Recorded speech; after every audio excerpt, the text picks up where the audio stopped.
Welcome into Analyzing Attitude, episode 3. We are off and running towards Degeneration X in your house. I'm Jimmie Allen. That is the Dr. Mike Sweeney. He is in today. We got a great show lined up for you, Mike. We are excited to talk about this one. We're back in Fayetteville, North Carolina at the Cumberland County Memorial Auditorium. Jim Cornette and Jim Ross on commentary tonight, and they don't miss the boat right out of the gate. We hit Rick Rude's music to start the show. But it ain't fucking Rick Rude. No, it sure isn't. It's handsome Harvey Whippleman who comes down to the ring. And anybody that may not know who Harvey Whippleman was, he was a mainstay in the WWF in the 80s. He was the prototypical heel manager, but just never really got over. Never really resonated. My favorite though of his was Giant Gonzalez's manager because of how tiny he looked compared to Giant Gonzalez. That's the only thing I'll give Giant Gonzalez. And if we ever go back and are bored enough to review WrestleMania 9, that's something we could definitely hit on. A lot to do on that one. But handsome Harvey comes down and he does the Rick Rude shtick and refers to the audience as fat, out of shape slobs, and introduces Shawn Michaels and the WWF Heavyweight Champion and Degeneration X. DX comes down, and I've been trying to approach this with the mindset of let's think about this like it's not going to happen, or like we don't know what's going to happen. And I actually forgot about this portion of it, and I was like, man, I don't remember Harvey Whippleman being with them. It obviously only lasts just a few seconds. Shawn Michaels says there's some big shoes to fill and shoves him to the ground. And something we don't do often enough. I'm going to give HBK a little bit of a round of applause here, because this acting job he puts on in this first segment is pretty good, because he goes from the ha-ha shtick of pushing Harvey Whippleman to getting incredibly serious. Yeah. Pie faces him immediately and goes, well, that was a hard spot to fill, which honestly, if you ask me, the Rick Rude part of DX was already out of character, and it was losing steam. It was losing steam for sure. It didn't mix to me. And then Rick did what he did, and so obviously they have to retaliate on air because of what they did by having Rick show up on Raw taped and have him on Nitro Live. You have to just brush it and make it seem like, nope, easy. Yeah. Did this feel petty though? Like, I know, like, listen, it's a war, right? But sometimes it's just better not even to acknowledge it. I mean, and listen, they also did the Nacho Man and the Huckster and Scheme Gene and Billionaire Ted skits and all that. But like, it kind of felt like this was the last time WWE felt like they needed to retaliate on what's going on the other channel. Now, what we talk about later in the show, Jimmy, is where I'll get into petty. This one, fair. I feel like they needed to retaliate because of having them on the show when they're debuting him on the other show. So I'll give them that one. But when we talk about the other one later, we'll get into petty. Yeah, well, let's jump into what's to come, because Shawn grabs the mic and, as I said, stone faces. He goes from the ha-ha to takes a deep breath, addresses the crowd, and says that he and Bret Hart have been in communication since the end of the Montreal Screwjob. Nobody knows about it. And this is really the first really meta reference to the internet that I can remember in this era. He says Vince McMahon doesn't know, the internet doesn't know, and the dirt sheets don't know. And he said it's up to the Hitman, and they've had their separate differences, but never thought it would come down to this. And he said he and Bret had come down to an agreement, and if Bret wants to shake his hand or have a fight, he could do that if he shows up tonight. Keep in mind, it's over. This is over a year removed, a year and 19 days removed from when Fake Kane and Fake East debuted on Monday Night Raw, right? And we know now that while that happened, the powers that be at Turner went back to Kevin Nash and Scott Hall and gave them a bunch more money because they thought they were still under contract with Vince McMahon and the WWF. Bret Hart is still technically under contract with the WWF for 6 more days while this is happening. So there's reason to believe, especially if you're in Atlanta, that, hey, Bret Hart might be showing up on Raw tonight. And they did everything to make you tune in and realize it, just like they did with Fake Diesel and Razor. If you were in the know fan, you should have known, but no. Back then, we didn't have internet. We didn't have dirt sheets. I mean, there was dirt sheets. I'm sorry, Yeah. but that's the 9-year-olds nothing. out there didn't. Yeah, Yeah, nothing instant gratification or anything like that. So you thought Brett's showing up tonight. Now, if you're actually a wrestling fan, you should have already known. I think even at 9 years old, I went. I didn't think they were going to do what they did, but I thought this was we may have make sure you stay around to the end of the show. And looking back at revisionist history on the other channel at this time, it's not only responding to Rick Rude, but WCW had their pay-per-view the night before. They're coming off of World War III, which was a little bit of a stinker, but they're going tit for tat here as well. And some other things happen on the other channel we'll get into tonight too. But hey, we got to send DX out there to grab that first hour ratings grab, because the other channel has Hulk Hogan and they're coming off of a pay-per-view as well. Right. And they needed to send DX out first, especially with the Rude thing. That was a shot fired at WWE having them on the show when they're showcasing him on their show. So that was the right play. And honestly, you could say petty in my viewing point. It wasn't petty. It was, let's nip it in the butt. Everyone's talking about it. And that's why it was so easy. Pie face. That was an easy spot to fill. Yep. And by the way, Harvey Rippleman, you deserve better in your career. We could debate that. We move on. The tag team championships are up for grab again, and this is where you really start to feel everybody's throwing haymakers. We need to put out bangers. It's got to get better. The product's got to be better, because we're just getting our ass kicked on the other channel. So we got to put our foot down on the pedal. And Jimmy, this was my favorite match since we started doing the podcast. It was really good. Yeah, it was actually competitive.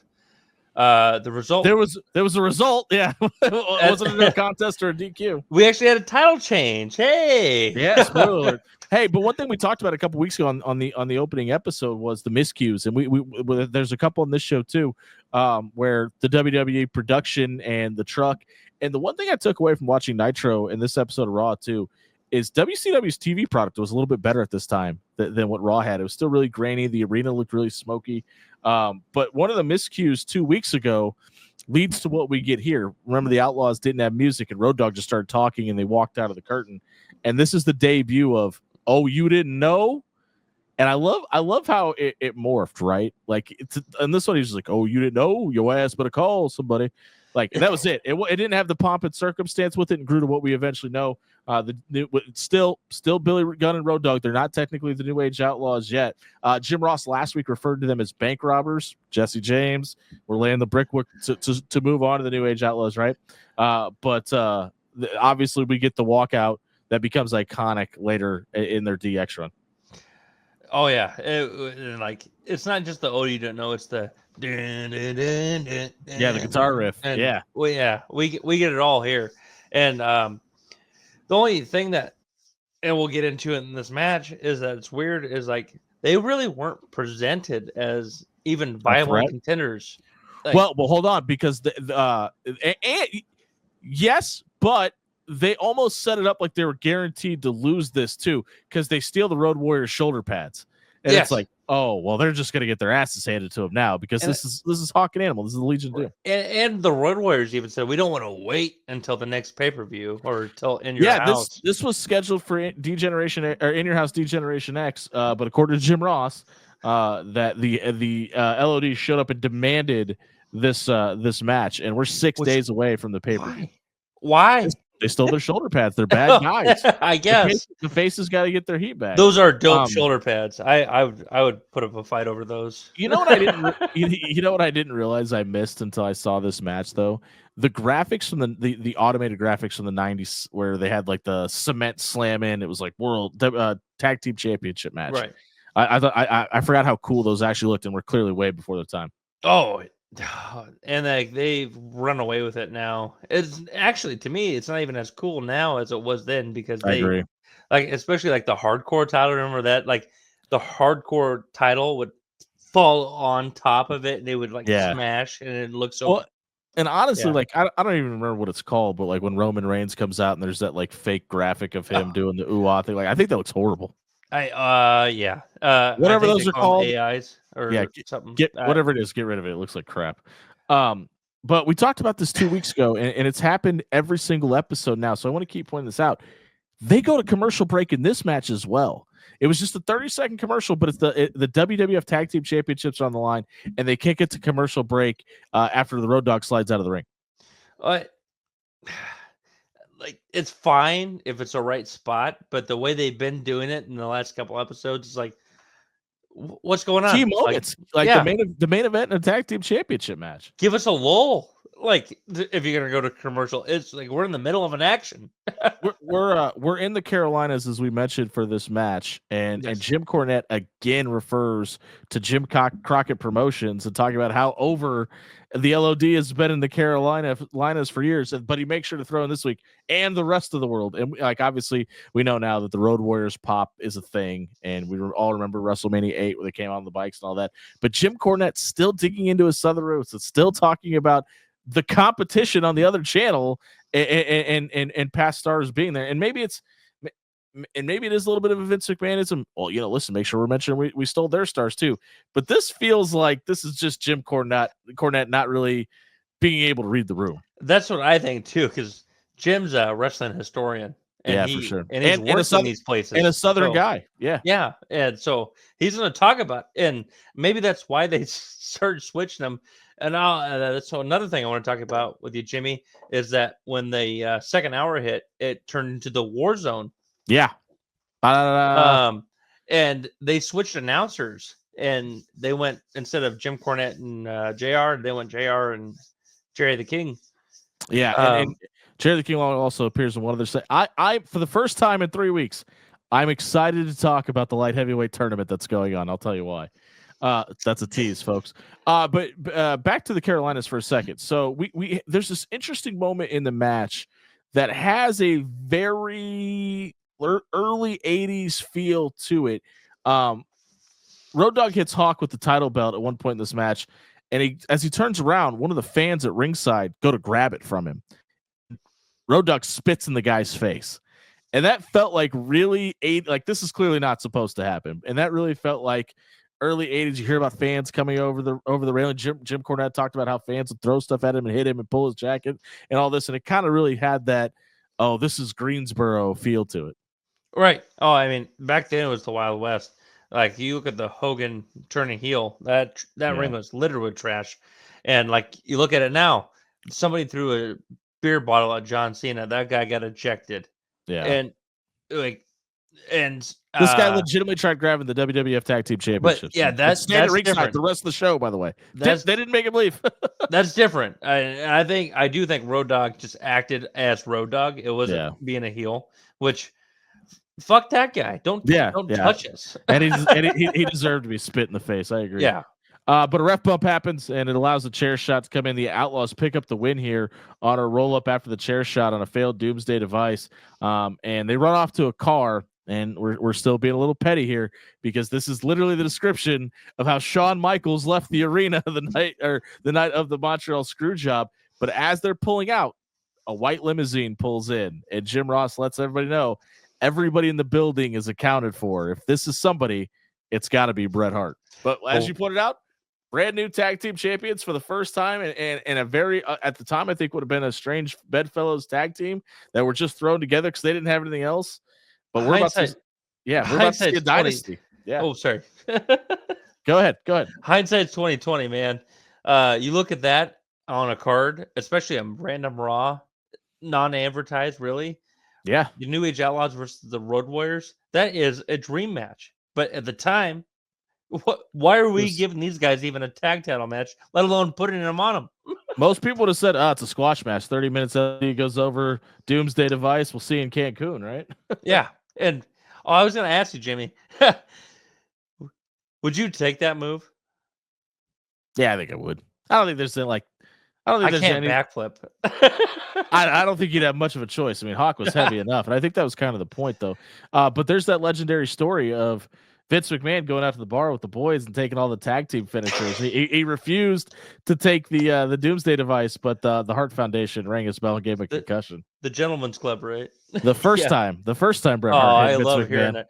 Hart Foundation would have done it. Yeah. And they did. Apparently. But I owe you an apology. Anybody that watched Analyzing Attitude episode 2 saw a jump cut because the good doctor referred to a spot in the show that I didn't come up on anything that I reviewed for the show, and anybody that isn't watching along with us, we're having to part this through on YouTube and some other sources because we haven't hit the point where Raw is on Netflix. And Mike, I told you before we started airing this episode that I had a theory as to why this portion is being left out, and I think this may actually be why this part of this era isn't on Netflix or Peacock as well. And I think it's this character. It's the artist formerly known as Goldust. He comes out in a wheelchair and says he's been injured, and he's literally got half his face black, half his face gold, and the letters F and U on each cheek. But the week before, he came out in women's lingerie, and it was he actually hit Vader in the back of the head with a hammer. That brings out Vader this week.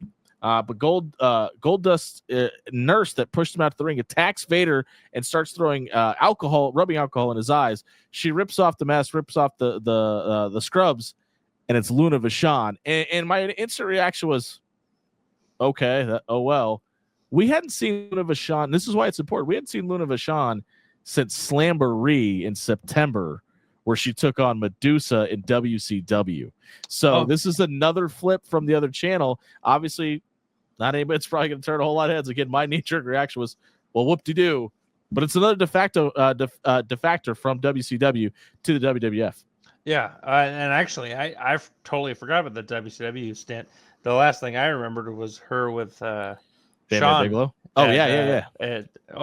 Shoot. That was even after that with Bigelow. She was... was she related to Mad Dog Vachon? I'm pretty sure that's his daughter, but I believe so. And she's unfortunately passed now. But underrated character. She just never really fit where they put her. And I mean, she kind of fit with Goldust because Goldust was just out there at this time. And that's another thing I was going to say is like, that's one of the things my mom wanted me to stop watching wrestling for. How about this? She is Mad Dog Vachon's daughter, but she's adopted. Yeah. So Mad adopted Shawn. Do you know? Wow, I didn't know. They're from Omaha too. Well, no, I knew that. And anybody that's watching doesn't know. Mike and I are both from Omaha, Nebraska as well. Do you know who broke Luna Vachon into the business? Not her father, by the way. Andre the Giant. No shit. How about that? So that makes no sense to me. You can never say that you never learned anything on the Analyzing Attitude show. But again, we're talking about keeping up with the Joneses here, right? We got to beat the other channel, and I thought it was really interesting. Like, did all this research afterwards on the other show at this exact time. If you want to know why Nitro is winning the ratings war right now. Shawn is who they got to flip. At this exact moment on Nitro, Raven is making his debut for WCW. Was that Johnny B. Bad? No. It's the first time he's in the crowd. He sends Sick Boy from the Flock in to get absolutely destroyed by somebody. I can't remember who it was. I should have done my research. What was his damn name in WWE before then? Sick he was Boys? a manager. Had like a white coat on. He's just always hopping in the air. Are you talking about Raven? I think you're talking about Sick Boy. No, Johnny Polo. Johnny Polo. Yeah, that's right. Oh, it's Sick Boy, which is Rick Vaughn. Or Rick Fuller. Sorry. Oh shit! I don't know why I thought that was Kidman. No, he just went by Kidman. Been a long day, ladies and gentlemen. Yeah, that's all right. That's all right. We'll move on though. So, because next week we talked about this last week, we gave the Slammy of the night to Sergeant Slaughter last week. And he's back and he's talking with Michael Cole. And Michael Cole also interviewed Goldust, but it reminded me of this. Michael Cole is coming up on 30 years in the business. Yes, with one company. But Sarge is out next, and we agreed. He was easily the MVP of a week ago. He talked about how at In Your House Degeneration X, which is just 6 days away, Triple H isn't going to fight the commissioner of the WWF, which Sarge is at the time. He takes off his turtleneck, and as corny as it possibly could be, the American flag shows up on the Titantron behind him as he takes off a black turtleneck and says the fatigues are coming back, and the steel-toed boots are going back on, and he's bringing back the most devastating move in wrestling, the Cobra Clutch. The Cobra Clutch? Yeah. Isn't that what Michael Cole did? Yeah. Oh, yeah. Like, what else would he have done, Michael? Yeah. Really, we talked about how good Shawn's acting was at the beginning of the show. We now see how far Michael Cole has come in 30 years, and maybe he hasn't come all that far. That's up for debate as well. But then, like, we talked about the miscues and stuff like that. We get maybe the worst graphic I could ever remember in WWF, where Triple H's face is like half blurred out, and it says Flanagan instead of Sergeant Slaughter, and we'll get to why in a second, versus Triple H, and there's a super zoomed in Karate Fighters logo because they're sponsoring that match. Just very weird, clearly thrown together last minute. I don't know how, because they've clearly been building to this match for a long time, but not a great look for the WWF. No, classic done. Yeah.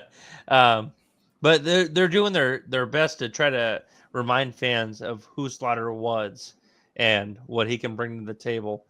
And Michael Cole's Slaughter, man. Michael Cole's overacting could have been. You'd have thought he was like, "I'm going to shoot him." You're going to shoot him? Yeah. No, he's just going to the Cobra Clutch. He's just going to put a move on that was used twice the in the previous that everyone match, puts in tonight. We'll move on to the light heavyweight tournament, and it continues. And as I mentioned, I'm excited to talk about this one for a certain reason. But another piece of history here. We're going to see Brian Christopher with Jerry Lawler, and he defeats Mike Sweeney's great uncle, the Flash Flanagan. Flash Flanagan. Okay, Yeah. not any real relation, but definitely the gimmick that Vince McMahon would have slipped on Mike Sweeney a la 1997 at that time. There's no chance I'd become a professional wrestler. I can't do a backflip. I can take a kick to the face. I don't think Mick Foley could do a backflip. It worked out for him. But you see the red hair. I think Vince would look at me and say, "Flash Flanagan." Damn it. Strong name. So I missed my calling. But we had a nice little, minute and a half match with Flash Flanagan. And Mike's ancestor jobs out to Jerry Lawler's son. Brian Christopher picks up the win. But the reason this is entertaining to talk about is it sets up the semifinals, where we'll see Brian Christopher, aka Grandmaster Sexay, taking on Scott Taylor, aka Scotty Too Hottie, and shout out to Scott Taylor. His son just had one of his biggest independent shows over the weekend. Used the worm to win the match, and it was trending on social media. So that's too cool. That is too cool for sure.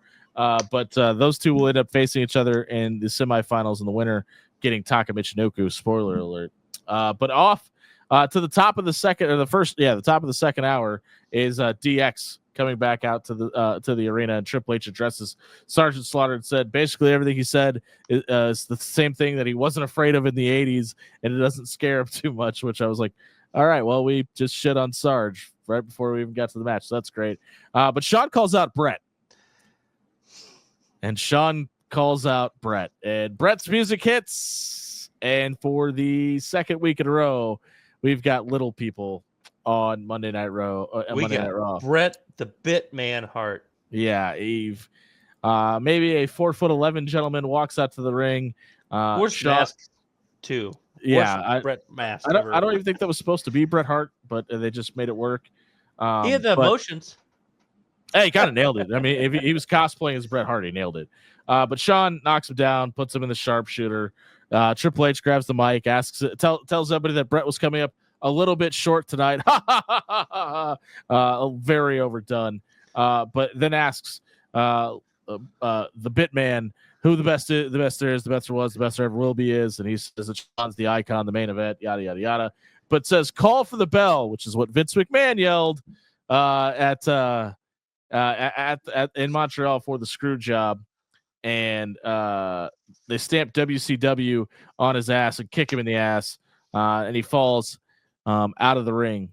But then Jim Neidhart shows up. the last shot you see of the Bitman is him walking backwards with WCW on his ass. That's where I was going to say we're getting petty because it's 3 weeks removed. Yeah. Sorry, before Neidhart shows up. Yeah. Let's get into this. That's where I was going to say is like maybe that was their version of they got one over on us for Rick Rude Again, by the way. But so like we got to make fun of that, and we still got to drive it home that fuck Brett. Yeah. By the way, I apologize to my nieces and nephews. I was told not use dirty language. But sorry. But the aforementioned Jim Neidhart shows up, and he's finally back at work, and he talks about how he's there because he's got to feed his family, which is real life. That's why Jim Neidhart, Owen Hart, and Davey Boy Smith stuck around, and Brett was very bitter about that for a long time. Maybe still is to this day, even though all three of them have passed. But like, they essentially put their jobs ahead of Brett's feelings, and listen, little Natty Neidhart's sitting at home while this is happening, and her dad is showing up to work to get a paycheck for this reason. So I can relate, man. I can understand. Family loyalty only goes so hard or so far, and Shawn reminds him that his surname is Neidhart, not Hart, and he married into the family. But you could see it, acting aside, you could see that Jim was struggling in this moment because it's not even like, hey, you're gonna come back to work. We're gonna put you in a tag team against the Headbangers.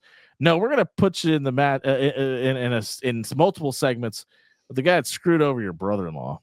I thought I was wrong. It's just I wonder if this was a can we trust you? Like, okay, you can come back to work and we'll put you around Shawn, but you got to prove to us that you can actually work with him and play nice. And that might have been on Vince's side, but just regardless of what it was, Jim had to just be like, I gotta feed my kids. Yeah. Like, because and I mean, it's a paycheck, right? And yeah, and that's the one part where I don't necessarily feel sorry for Brett, because I know he's upset with Owen and Davey, and we're gonna get to Davey in a second, and Jim Neidhart, but it's not like he was negotiating with Bischoff for those guys. Like, if you really wanted him to come with you that bad, it kind of feels like you could brought him with you. Oh, package deal. And I was actually, even as a kid, like, why are they still here? Yeah. I don't know if it was loyalty, money, Bischoff not wanting them. I don't know. I can't imagine you're turning down Davey Boy Smith, Owen Hart, and Jim Neidhart, though. And I mean, how much different is this conversation if Owen Hart's in WCW too? Like, you never want to think about that, but I mean, I don't want to say it obviously matters, right? I mean, like, in the grand scheme of things, like, and I don't want to speak ill of the dead or speak ill of Bret Hart, but like, I bring this up because it feels like a lot of this could have been easily avoided, and there wouldn't have been any issues at Thanksgiving dinner. You know what I mean? Right. And Brett might have touched upon it on interviews, but I've never gotten a definitive why they didn't go with him. Yeah. Maybe it was contract. I don't know, but I think they're all still obviously under contract. Brett's still technically under contract at this point, but like, I mean, CM Punk has said it several times. Those contracts aren't worth the paper that they're written on. Like, you probably could have figured a way out of it. That's what I'm thinking, and like, I hate saying it, especially live on air. Mm-hmm. But if Owen would have went, maybe he'd still be here. Well, without a doubt. I mean, he's never in Kansas City for that moment, right? Right. It's really crappy to think about. And I hate bringing it up, but I just say that because of this moment, and like, you can noticeably see the Jim Neidhart holding back tears, like, right. and he's not supposed to be emotional in this moment, so it's not like he's acting. Like, this is clearly like he's out there saying, I have to be here to feed my family, and you can see him actively thinking about it. Yeah, the only thing at this point that they've lost is Brian Pillman, I think, at this time, which isn't even part of their family, but he was a part of their faction. But that was his brother-in-law that got screwed over, and I don't think that was acting. And I think he was put in a rock and a hard spot. It's like, I gotta feed my family, Brett, but I would like to have your back, but I gotta be here. So, back to the show for a second. HBK asks Jim Neidhart where the rest of the Hart Foundation is, and he says that Davey Boy Smith is nursing a knee injury, and Shawn goes, "Well, I know a thing about fake minor knee injuries." Clearly, talking about when he refused to drop the belt to Brett a year and a half prior, and claimed he was dealing with a knee injury that could have ruined his career and finished him in wrestling.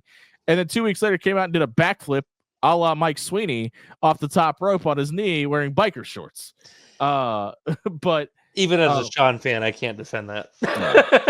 But Shawn says that Jim deserves an opportunity. He's going to give him an opportunity to join DX, but he needs to decide by the end of the show. And then we find out the main event is Shawn Michaels versus Vader, which is really weird because we're building up to Shawn Michaels versus a man that's in the next match, Ken Shamrock, the WWF Championship at In Your House D-Generation X.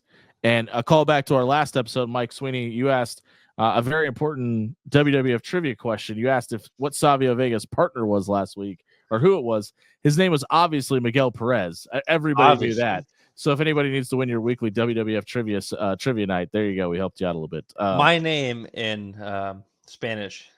Yeah, Miguel Perez. Yeah. Yeah. But this is actually a pretty good match. I mean, I think people forget how good of a worker Savio Vega was. Clearly had the feud with Steve Austin, the feud with Bret Hart. Was never a guy that got the rocket strapped to him, obviously, but could clearly go. And this was a really competitive, really entertaining match between Savio Vega and Ken Shamrock that everybody remembers this instant classic, right?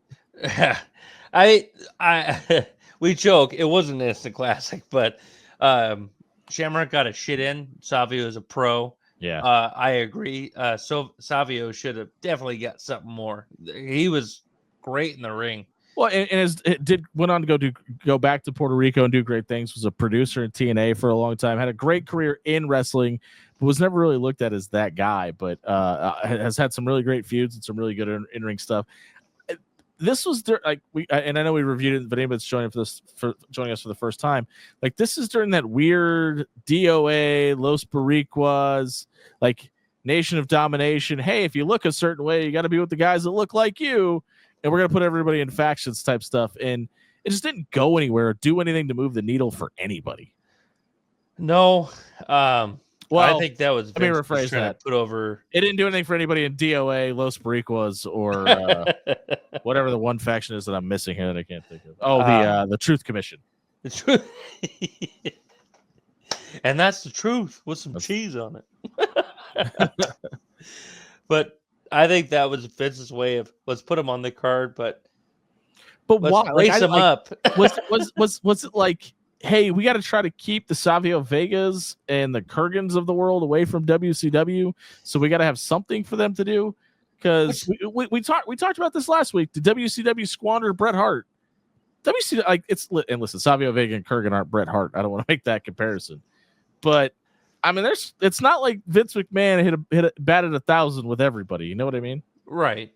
No, and he might have just been trying to keep people, but that's what it feels big like. Money name, and so it was an easy contract. Yeah, WCW's landing Lex Luger, Raven, and Hulk Hogan, while we're getting Savio Vega and Kurgan on the other channel. Right. Just to put apples to apples here. Well, hey, got a big Hollywood actor out of one of them, and that's true. He's up next, by the way. Savio got a big pop 35 years later, or whatever it was. You're talking about TheRock. Well, the Nation comes out next, and Rock comes out in a full denim shirt and pants suit. I love this segment. Sorry. I did too, and I loved it for a couple of reasons. I love the fact that The Rock is dressed different than the rest of the Nation. Like the Nation, D'Lo, Farouk, Kama, all in the leather garb, the traditional garb, and Rock looks different. And that felt like by design. Hey, Ron Simmons is great. Kama Mustafa has had his time, and D'Lo Brown is the guy we want to build for the future, and there it is. But we're going with Rocky Miavia here, and we're going to make him feel special. Yes. And like you even see in the segment when, as we'll get to, Steve Austin shows up on the Titantron, and Rock sends everyone back. Farouk is the leader of this at this time, yeah, and he follows suit with the other ones. It's like that's very telling, and what we'll get to down the road with Farouk and TheRock. Yeah, and I think it's important to point out here that like this is the first time TheRock refers to himself as the People's Champion, a line that he steals from Muhammad Ali and Jabroni. And Jabroni, correct. But this is laying the seeds for a guy that's got just a little bit of all of the charisma in the world, is finally starting to be probably the guy that he is in the back, right? The guy that we now know is Dwayne Johnson, but is finally getting that opportunity to showcase himself. Yes, and he did in all spades. And I don't want to jump the gun, but shit, Jimmie, I can't stop. When Austin says, when you see that 316 on your beeper, just know I'm near. And the facial expressions. Hold on, but before we get there, we gotta get to one more point, because we this is kind of what we've been building to, right? Sure. We've talked about the miscues and the poor time management and just misplaced music and things like that, bad graphics up on the screen. The lights start flashing, and I forgot that the Rocky Sucks thing happens on the Titantron, and I was like, oh my god, this is horrible. But then we see the Titantron and it's flashing Rocky Sucks, Rocky Sucks, Rocky Sucks. We flash to the back and Stone Cold Steve Austin is in the control panel, and this kind of felt like hey, they did it on Nitro with the Outsiders. They kind of took him to places we haven't seen before. Yeah. Why don't we do it with our version of Chaos and see how the reaction we get from our crowd with Stone Cold Steve Austin? Yes, and I think they did it spectacularly. Yeah, it was great. I'll let you hit the punchline here when it gets to it, but they played so much fun with the Titantron, and they don't even do it that much to this day. Could be something that's missing in the product for sure. Yeah, it's like it could obviously be pre-taped, yeah. But and Austin is still best promo. I mean, well, yes, at this time. So best to your promo. point, I'll let you set off. So TheRock sends the entire nation off, and then Stone Cold has a little bit of a threat for our People's Champion. Go ahead and take it away, Mike Sweeney. And he says, whenever you see that 316, just know that Stone Cold ain't far behind. And you could tell the crowd knew he was there, which I'm going to get into that too. Well, but, go ahead. Rock, Dwayne's facial expressions when he can't see the pager. His beeper lights up, and kids, Google what a beeper is. You can't see what it says. So he had to sell what it was off of what Austin just says. His eyes, I'm not even doing it justice. He gives a little like popped out of his head. Think about Beyonce at that award show. You've all seen the meme, right? Perfect. Yeah. That's basically what it was, and sold it perfectly. Nation comes down, and Austin. Here's what I like too. Like we just saw Punk this past Monday run in as a babyface, hit the move, and jump the barricade and run. No, Stone Cold grab a chair and just like, nope, let's go. Just me. Yeah, it's important to point out here. Austin, like, and you've seen this. I thought about we just talked about Brian Pillman a minute ago, and he's got a gun moment on Raw.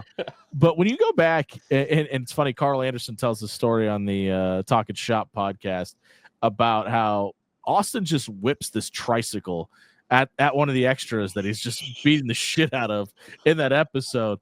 And Carl described it perfectly. He said, you could see the fire in his eyes and the fear in theirs. And Steve even talks about this to this day in interviews. He'll say, listen, I swung a chair to mean it because that's how I was taught to. And you see it here. But he goes for Farouk, and he almost goes over the top rope. Legitimately has to like skin the cat and get back into the ring. But we're a year so we're a year away from when Austin actually eliminated himself from the Royal Rumble a year ago because he was just too overzealous on doing something over the top rope. Well, in the chair thing, I can't remember what spot it was. He tried to hit somebody. He hit the rope and it bounced back and hit himself in the face. Gave himself a concussion. Yeah, he went balls to the walls. I'll give him that. Yeah, and never really missed too often. But so that's your Stone Cold Steve Austin creates havoc moment of the week, and obviously Rock gets away, still has the Intercontinental Championship in his possession. He will have it at In Your House to Generation X. And then we get teased that the in-ring debut of Jeff Jarrett in the WWF is next. Which would be technically a return, right? Yeah, by the way. Been there, by the way. Maybe the worst in-ring gear that I've ever seen. His initial one? Yeah, for sure. What Jeff Jarrett's wearing here tonight. But I thought this was hilarious because Crush comes out to the ring. You may remember him from such hits as WrestleMania 9. I hope that's the last time we referenced that tonight. But Jeff Jarrett says that his dressing room is not up to snuff and didn't get what Vince McMahon promised him, so he's not wrestling Chains tonight. It refers to Crush's chains 3 times, which, by the way, I don't think that was intentional. And I think Jeff Jarrett forgot Crush's name. But we do get something. The lights go out, the organ begins to play, and Kane's music hits. And we talked about this last week, where they send the headbangers down. They crush the, no pun intended there, boombox over Kane's head. He buries the headbangers. The DOA comes out here and they save Crush, but Jerry Briscoe gets chokeslammed here in this moment too. And it's a way to put Kane over. It's a way to show him as this unhinged, deranged monster without touching The Undertaker, but just as a threat to everybody and anybody, because he's beating up old men. He's obviously attacking small wrestlers and Sonny and things of that nature. But it was just great long-term storytelling.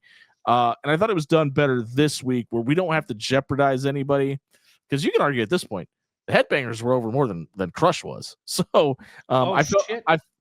you can even put them up there with the Outlaws at this point. Yeah, I really think they won the titles. Yeah, I really probably at this point they're probably more over than the Outlaws, right? But I think they probably looked at last week and went, we didn't really need to do that one, right? and Briscoe's a pro. He posted for him, man. He got some air. Jerry got some air. He's north of 50 in the segment too. By the way, even as a kid, it's fine. We understand our ages at the times, but I wish I knew about Jerry Briscoe and Pat Patterson before I was a kid, or before I saw what I saw as a kid. They were awesome. Like it's like our father's favorites, the Polish Hammer, Ivan Putski. Yeah.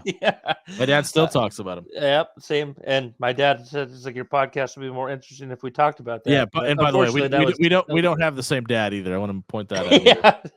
Just because we look alike, in pro wrestling, if you look like somebody, you got to be their brother. I got hair. We're talking about Kane. We're talking about Kane. We're talking about Kane here.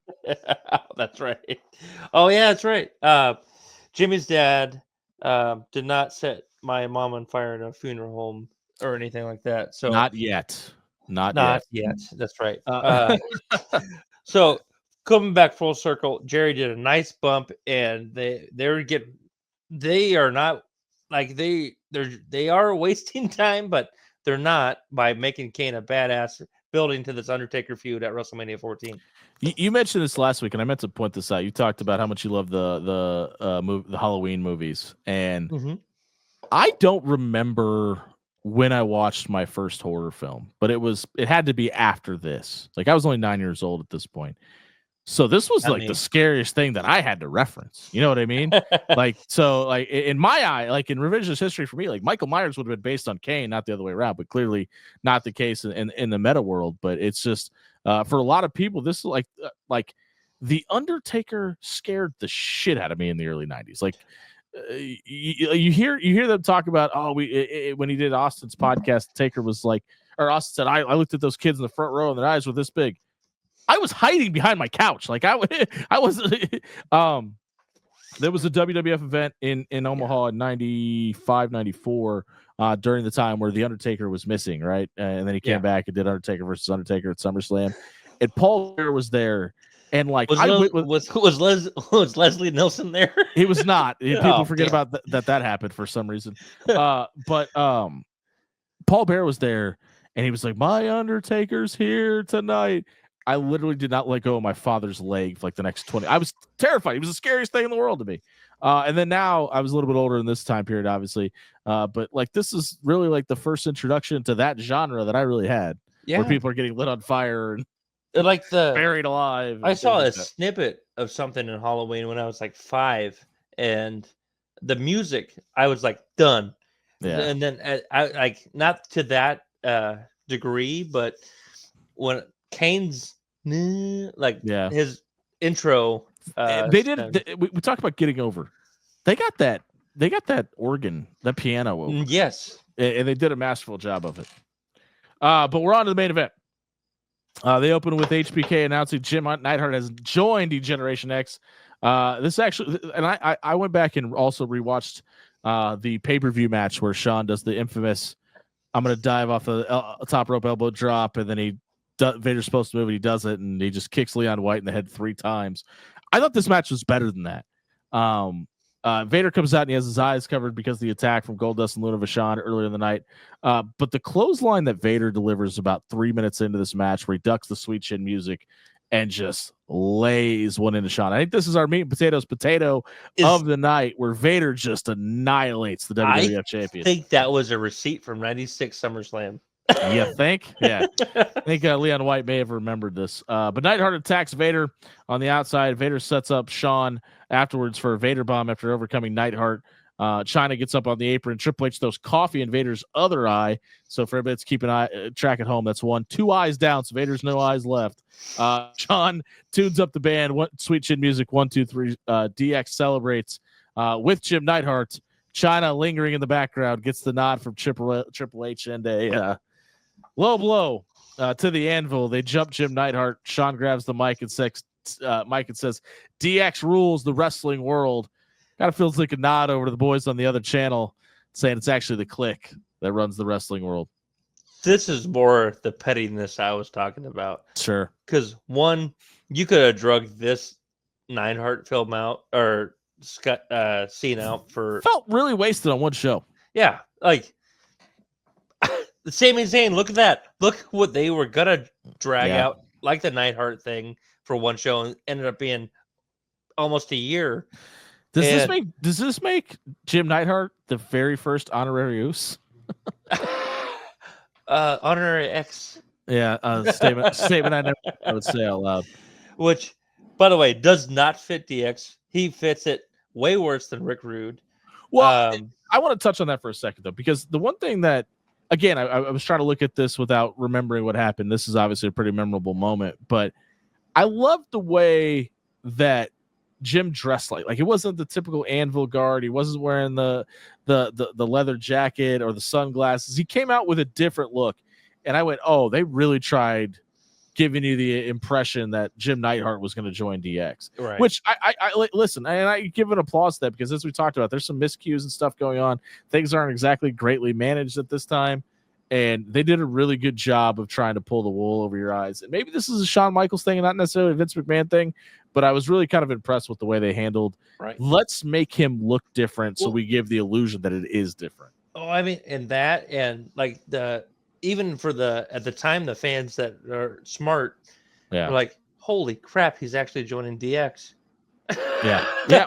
And is he being punished? Like, you know, there's that thought behind the scene. Oh, is he being punished? And listen, he may have been. He's off work for 2 weeks. He was supposed to be there the last 2 weeks. And right. We'll best talk about goatee in the business, by the way. Maybe still to this. Well, you know, I think Ministry Taker probably has something to say about that. Oh shit! We'll get into that. maybe even Sting to some degree. But let's go. Let's go ahead and grade this episode of Monday Night Raw. Again, we're reviewing the War Zone from 11/24/97. It's the first time I'm going to do it, Mike. I'm giving it an A, man. I thought it's not quite A+. It's pretty damn good. Minus the Bitman stuff. I could have done without that. But for me, it's an A. Jimmie, I wanted to give it an A-. Okay. I ended up going on a repeat for me, B+. Yeah. To me, it was like reverse. Promos were decent. The in-ring was much more better, I thought. Storytelling was better. Yes. There's that, but there wasn't that. I don't know. I feel like I was missing something, but that's just me. it was damn close to an A- You know to what? me. I'm going to retract. I'm going to give it a B+ too, actually, because thinking back to the Sarge promo and how good it was a week ago, not as good this week. The Bitman stuff, I'm going to go B+ again. We'll take back our first day. I'll give it a B+. Not trying to copycat you. We could definitely have different opinions, but looking back and thinking about it, I left the main event thinking, okay, this was an A show. But like going back to the show, and anybody that's wondering what was happening on the other channel, Hulk Hogan took on the Giant in a WCW heavyweight title match on this same night as well. But WCW still, as we know, still in the middle of an 83-week run. They win. Their world title is on the line tonight while Vader is taking on AK, who is the WWF champion in a non-title match. That also makes me. We'll go B+. We'll go B+. That is one thing I wanted to say is the missed opportunity with Vader in WWE or F, whatever. Yeah. He was so great, and as much as I love Shawn, I think he was a contributing factor. He was really good tonight too. Like Yes. that was the other thing I wanted to point out was like you kind of seen what Leon White could have been. Underestimated big man in the business for sure. Yeah. I think he set the bar for so many people. Like, well, the stuff with him roughing up Shawn the year before, just being too stiff with him, clearly did not help his cause.